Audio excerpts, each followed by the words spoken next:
भाइ दसैँमा खाना मजाले बसेर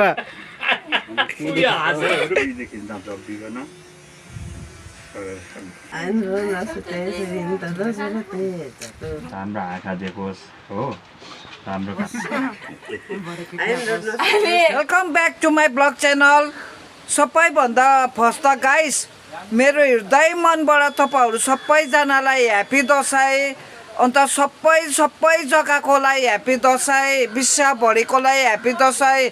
कोही विदेशमा काम गर्नु गएको होला, कोही दिदी बहिनी दाजुभाइहरू, अन्त कोही टाढो टाढो घर आउनु नपाएको होलाइ, अन्त इन्डियै होस् नेपाल होस् सबै देशकोलाई ह्याप्पी दसैँ।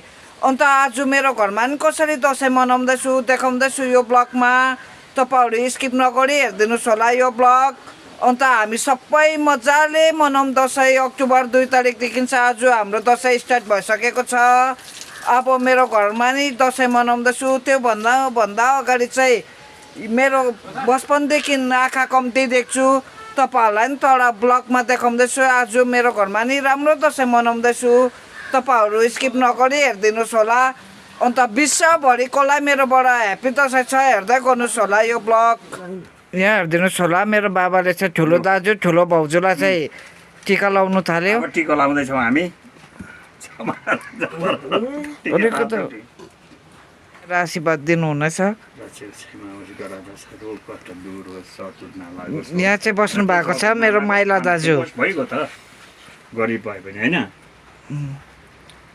यिनीहरू लाउँदै जानुपर्छ।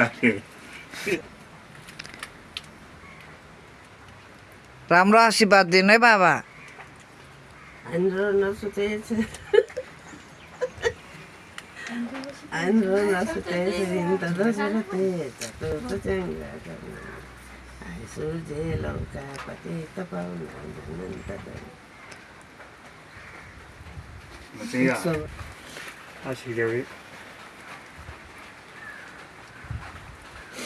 राम्रो भएछ है टिका। होइन मेरो हातको बिमार मुटु कमल हुन्छ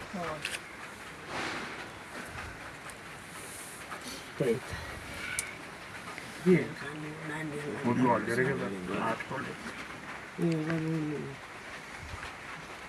अझै यहाँदेखि बेसी पनि अझै गरेर खाने हुनु दुईजना मिलेर। खै बाबा अलिकति तर अहिलेसम्म कसैको मागेर खानु परेको छैन है, ठिकै छ।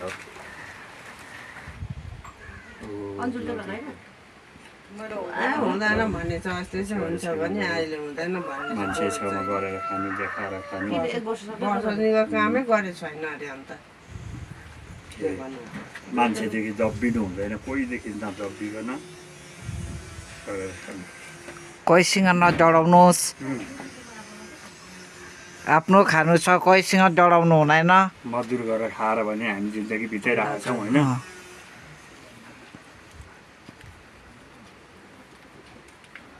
अहिलेको जमानामा कोहीसँग नि डराउनु हुँदैन बाहिरकोसँग हो।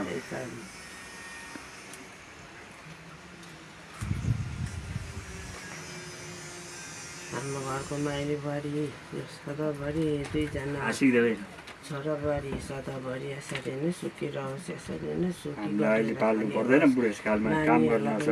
शान्ति गरेर पढाइरहेछ, खुवाइरहेछ, हाँसी खुसी गरिरहेछ। सधैँभरि यसरी नै गरेर खाइयोस्, 100 वर्ष आइयोस्। कोहीसँग नडराउनु, कोहीसँग नदैलो हिँड्नु, आफ्नो खुलाएर खाएर हिँड्नु। सधैँभरि यसरी नै हाँसी खुसी खाएर हिँड्नु। नानीहरूलाई राम्रोसँगले पढाउनु।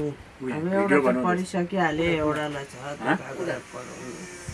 आमा बाउको आशीर्वाद सधैँभरि लागोस्। आमा भने नि बाउ भने म त जान्दिनँ आशीर्वाद दिनु पनि।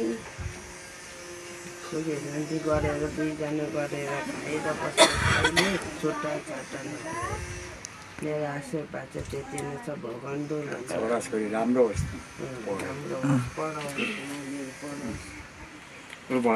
राम्रो आँखा देखोस् हो, राम्रो काम गरेर खाओस्, नाचोस् नढाँटोस्, आफ्नो लाइन गरेर खानु हो। जाने कान्छ सडक आँखा एकदम राम्रो भगवान्ले देख्ने बनाइदिएछ। अझै राम्रोसँग देखेर अझै गरेर पुरा खाने होस् आमा बाउ मरेपछि आफै गरेर खाने होस् हे भगवान् फोहोर पनि लगाएको आउनुपर्छ नि गाइस मेरो चाहिँ भाइ बहिनी छोराछोरी जस्तो ऊ तिनजना चाहिँ रेडी हुनुभएको छ टिका लाउनुको लागि हेरिदिनुहोस् होला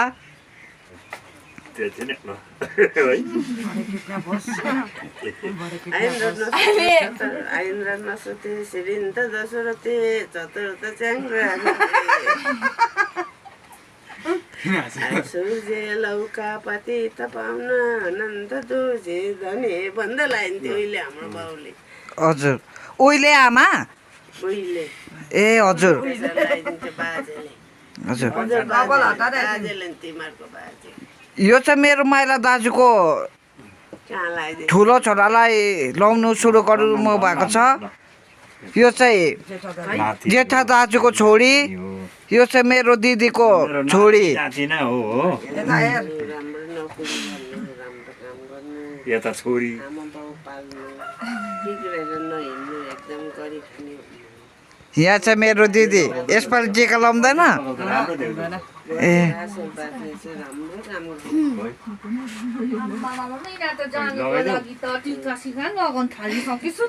थालमा राख्नु नि हजुर भाउजू लगाउनु थाल्यो नि अब हामी त एकछिनमै होला यिनीहरू जाने रे लगाइदिनु राम्रै छ होला खालि लगाउँछु म फेरि बाउ पनि गरिबको छोराछोरी पढेर राम्रो हुनु राम्रो पाल्नु बुझ्यो राम्रोसँग नबिग्रिनु पनि यसपालि पास होस् 12मा 10 राम्रो पढ्नु भाइ सुन्नुभयो भाइ बहिनीहरू ऊ बोजूले के भन्नुहुनेछ ठुलो लागेर पढ्नु बुझ्यो राम्रोसँग पढ्यो नोकरी गर्नु आमा पैसा पाल्नु बुझ्यो एकदम काम गर्ने हुनु नोकरी गर्ने हुनु यहाँ हेरिदिनुहोस् होला गाइस अब हाम्रो दाजुको छोरा छोरीलाई चाहिँ टिका लगाइदिनु स्टार्ट गर्नु भइसकेको छ बाबाले मैले चाहिँ टिका लगाइसकेको छु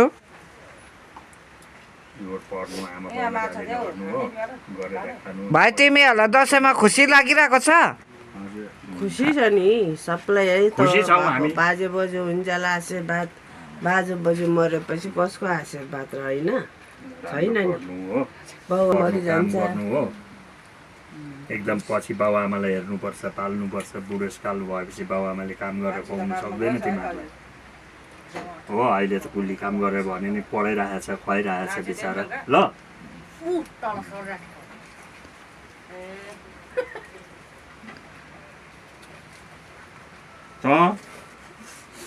के त ड्राइभरको छोरा ड्राइभरै चाहिँ हुन्छ छोरा ड्राइभर भए पनि गर्छु त यसले हो राम्रो गरेर खानु आमा राम्रो पाल्नु आमालाई रक्सी नखानु भन्नु मेरो मुख हेर्नु आमा भन्नु बुझ्दैनस् हुन्छ हुन्छ भन्नु ल नौदुर्गा भन्ने रक्सी गर्छ सिमा गर्छन् ल राम्रो पढ्नुपर्छ म त बास दिनु मात्र हो त्यो पैसा त छैन बाजेले हो सबैले पैसा दिन थाल्यो भने केले पुग्छ है यसपालि पास भएर चाहिँ यिनीहरूलाई त टिको मात्रै लगाइदिने हो तर कि राम्रो पढ्नुपर्छ राम्रो भगवान्ले आशीर्वाद नौदुर्गा खाना पनि गाइस हाम्रो छेउछाउ अलिक अप्ठ्यारो भएर मलाई अलिक साह्रो परिरहेको छ हो केही गल्ती भयो भने चाहिँ मलाई माफ गरिदिनुहोस् होला हाम्रो घर चाहिँ अलिक सानो छ अलिक अप्ठ्यारो जग्गा छ कि त्यही भएर यस्तै हो हाम्रो चाहिँ अलिक पढ्ने भएर नोकरी खुल्ला ठाउँ छैन कि टिका लाउने त्यही भएर तपाईँहरूलाई यही ब्लगमा देखाएको दिन राम्रोसँग यो ठुलै मान्छे होला त्यसलाई 4 अरूलाई 3 त्यो ठुलो होला ल नान्थे ए अब बाजे धनी भएपछि कमाएर ल्याउँछ पुरा अहिले त छैन ल धन्यवाद छ पैसा त होइन आशीर्वाद थाप्नु हो यसमा त एकदम यसपालि पास भएर ल धन्यवाद हुनु भाइ पनि राम्रो राम्रो पढ्नु अब हो एउटै छोरी होइन कि भाइ पनि छ पढेर छैन नि। के अरे कलेज ए बाउको धन सम्पत्ति खाइसक्यो नि ठुलो अफिसमा काम गर्ने हुनु बुझ्यो ड्राइभर गरेर के गर्छस् भन् त खास त पैसा दिनु होइन नि आशीर्वाद भने थाप्नु हो राम्रो के अरे पढ्नु पासै पास भएर के अरे एकदम छिटो छिटो पढेर नोकरीहरू गर्ने हुनु भात खान्छस् तेरो चाहिँ के अरे उता चाहिँ पानी परेको मास्टर छैन बनिन्छ कि डक्टर बनिन्छ कि इन्जिनियर सबै घुमाएर निकाल्ला उता मेरो पढेन ल गाइस हेरिदिनुहोस् होला अब टिका लाएर चाहिँ खाना नि खानु थालिसकेको छ मेरो भाइ बहिनी सबैले खाना के छ भाइ सब्जी के को खै मासु र कुखुराको मासु दाल पापड खै तिम्रो अरे भात पकाएर त्यही सँग यहाँ बहिनीले नि खानु थाल्नु भयो अब म नि खान्छु पापड त भाइ भाइ त्यसो राम्ररी बसेर भाइ भाइ दसैँमा खाना मजाले बसेर हुरुक्कै भयो बाबा भनेको हाँस्दै हुरुकै भयो बहिनीलाई मलाई पनि किन भात फ्याँकेको के छ सब्जी भन्दै भाइ यो ब्लकमा भन्नुहोस् त भाइ के छ मासु दाल यता हेरेर हौ तल पछि ओहो मिठो मिठो दसैँमा त खाना है मिठो छ भाइ मिठो छ मिठो छ अरे तपाईँ चाहिँ कहिले खानुहुने यहाँ त राखिदिन्छु ल गाइस हामीले चाहिँ अब टिका लगाएर बाबा र म चाहिँ खाना नि खानु थालेको छ यहाँ हेरिदिनुहोस् होला खानामा मुसुरीको दाल अन्त चिकनको मासु कुखुराको मासु के मिठो भएछ खाना दामी भएछ एक नम्बर म पनि चाख्छु ल